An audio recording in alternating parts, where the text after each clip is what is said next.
At yun na nga no, mga kabayan, pag-usapan nga po natin, ito pong nalalapit na paglaya ni Pangulong Duterte. Mantakin mo mga kabayan, napag-alaman po ni Atty. Trixie, mga kabayan, na dyan po sa ICC, dapat po, hanggat hindi ka po nakakatulang guilty, dapat hindi ka nakakulong dyan sa dahig, mga kabayan.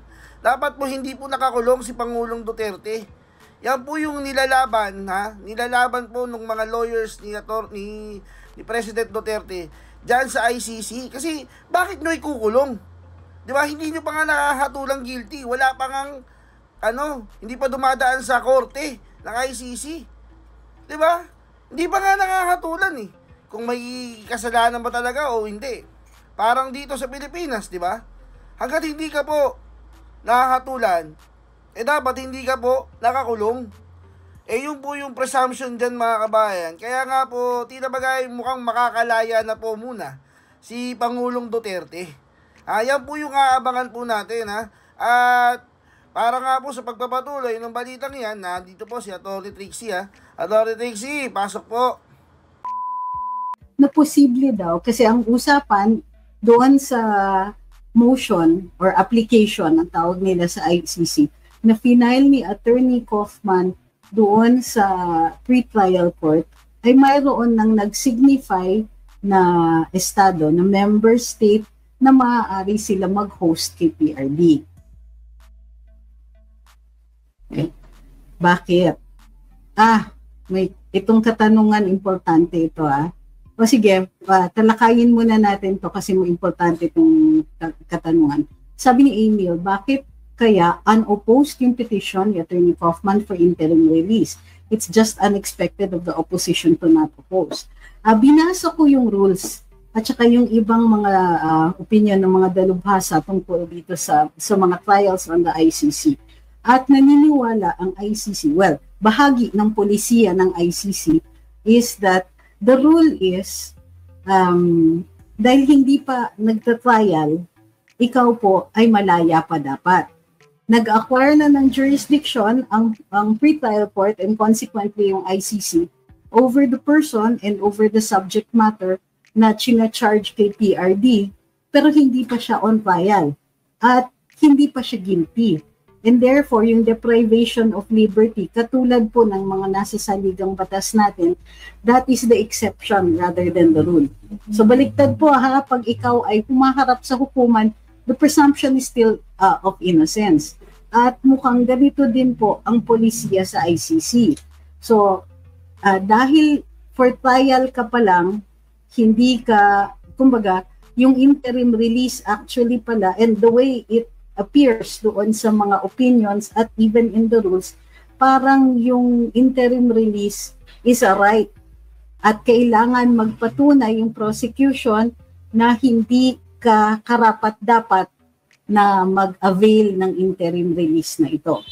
So may mga instances na po, even before na the ones who were held for trial ay nire-release at pre-trial. Kasi sa pre-trial stage pa lang po ang hearings dito. But even pag tinignan ninyo, nakalagay doon sa rules, ang interim release can be for the entire duration of the trial. Okay. Sabi ni Ma'am Hilda, para daw binuhusan ng malamig na tubig si Attorney Conti. I wonder why that is when matagal nang pinag-uusapan yung interim release.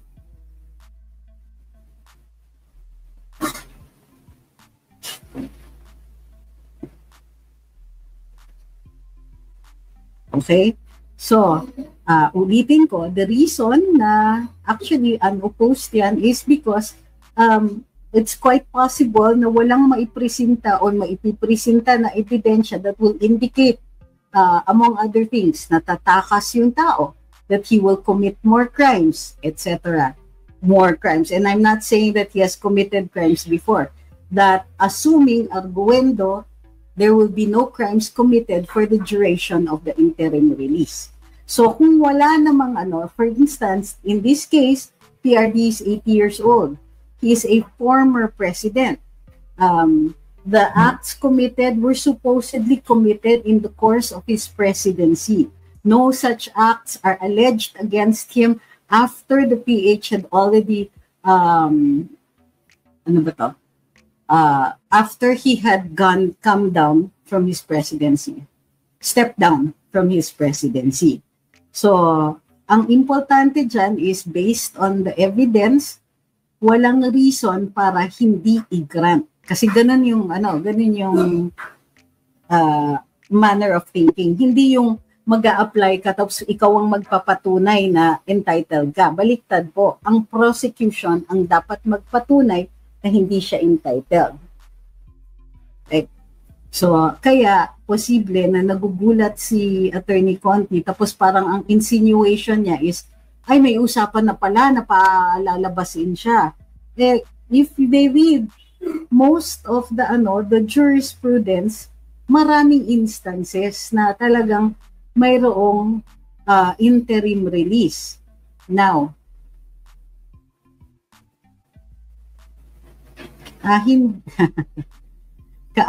Kaaligri says, aminado siya, attorney, na may pinatay, may video copy na umamin si Digong pumatay. Excuse me, there are also videos where he clarified those statements. And we are not trying PRD here. He is already going to be set for trial in the ICC. Why are you arguing the case against him? Worried ka? Ha? Concerned? Yeah. Unfortunately, the ICC itself provides for the interim release. And yes, even no matter what you say there, which I'm pretty sure you cannot prove, kasi sasabihin mo na may video copy na umamin, etc. So, those things don't really matter because this is even still at the pre-trial stage. So, i-argue mo yan kapag on trial na siya. Right now, the issue is simply the interim release. And like our constitution, bail is a matter of right. So, parang ang lumalabas dito is the release is a matter of right and it is the defense, the prosecution that must prove otherwise. So, but also like bail, if you are granted interim release, you admit the jurisdiction. You might admit. I'm not sure kung mag-a-apply sa ICC yan. Pero dito sa Pilipinas, pag nag-bail ka, hindi mo na pwede questionin yung jurisdiction ng court over your person. And, no, that's not true. Sabi ni Enrico Ascielto, isn't true former president came back home on the 5th. No, he has not come back home. Okay, I understand that there are some people na naglalabas ng fake na balita. And I guess that's for the hits. May mga nagsasabi umuwi na siya. May mga nagsasabing malapit na siyang umuwi.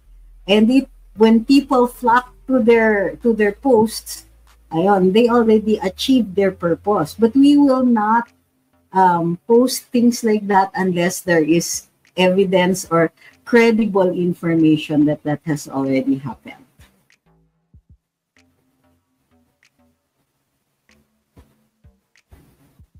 Okay, so now, nakita ko yung post kanina ni Alvin sa The Hague at nakalagay, not an interview now, sabi niya, meron daw kasing Article 85 sa Rome Statute, it's not in the rules, no, it's in the Rome Statute, that allows the ICC to require cooperation from non-member states. The reason na sinasabi niya yon is because he was looking at the possibility na baka makauwi si PRD, i-release yung interim release will be here sa Pilipinas. Now, Attorney Kaufman has not told anybody and redacted po yung application niya for interim release kung sino yung state that will accept him.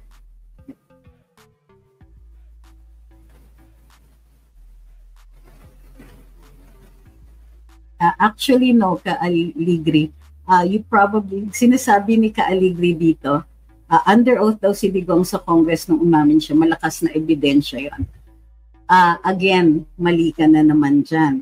Why is it therefore not being presented as evidence in a Philippine court.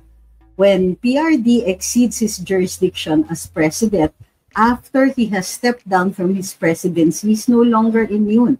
Now, here's the question. Why did the congressmen or the senators not use that evidence against him? You know why?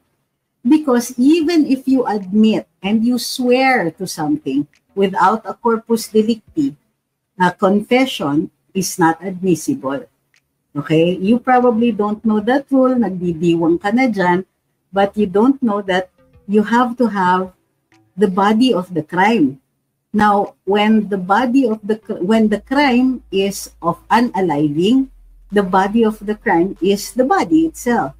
So, unless there is evidence of exactly who was unalived here, and that the unaliving was a direct result of an action on the part of PRD, that's the only time that you can file the suit.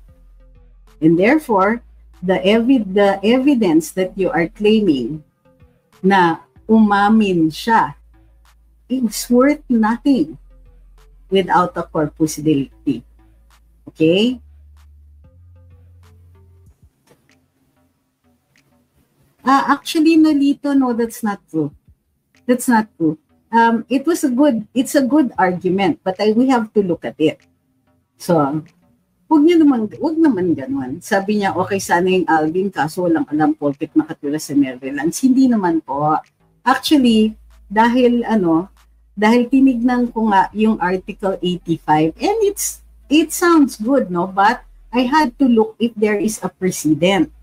Now, wala pa akong nakitang precedent using Article 85 of the Rome Statute na ginagamit yung request for cooperation power ng ICC to a non-member state kasi non-member state ang Pilipinas.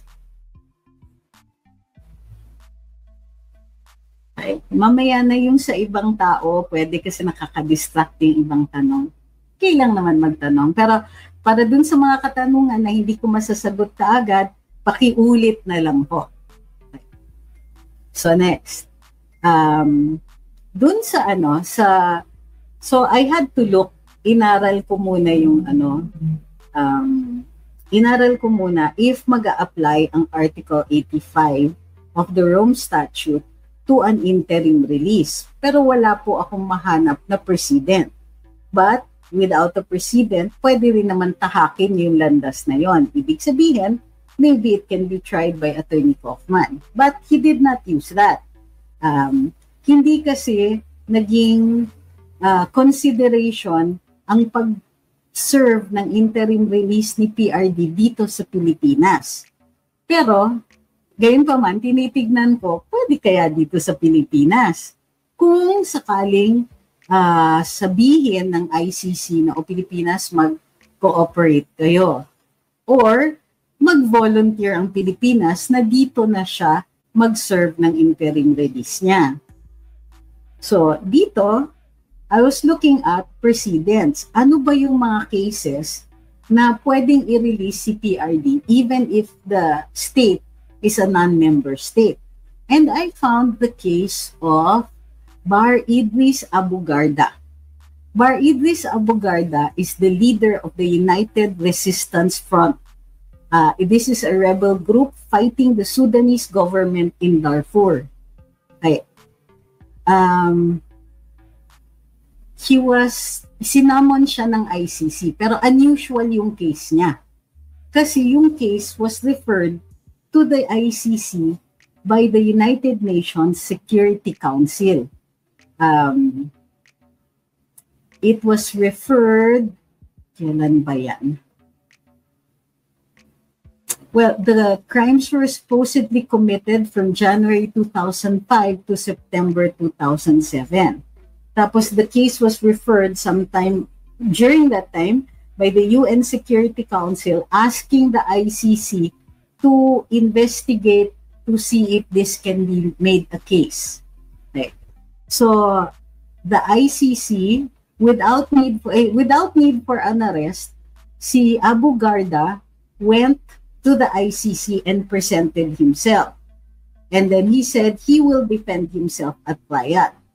What the ICC did, they were also at pre-trial, same stage as PRD now.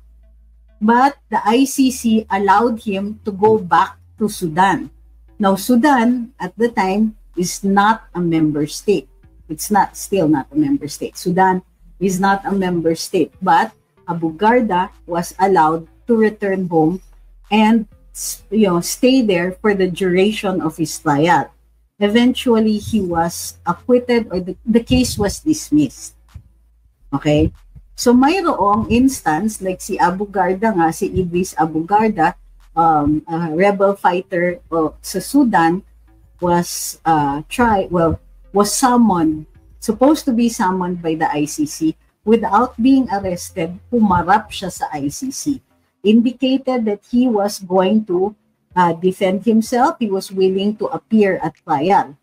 So ang ginawa ng ICC, they allowed him to go home to Sudan. They continued with the trial and investigation, and eventually the case was dismissed. So, posible rin pala. Kasi kahapon we were saying that normally you will be released to a member state. So, lahat ng mga nakikita ko kasing kaso, puro member states. Nung nag-post si Alvin na pwedeng yung ICC mag-ask ng cooperation, inisip ko, is that possible? Well, I have not found precedent using Article 85. But, you never know. The problem is Article 85 means that it is the ICC who will ask the non-member state to cooperate at tanggapin nyo na muna itong taong to. Ngayon, pwede rin naman ang Pilipinas as a non-member state considering yung precedent ni Idris Abu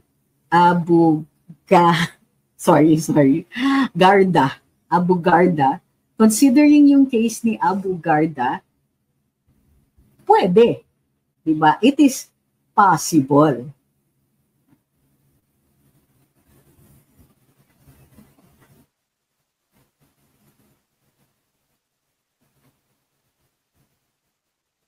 Okay? No problem na dito.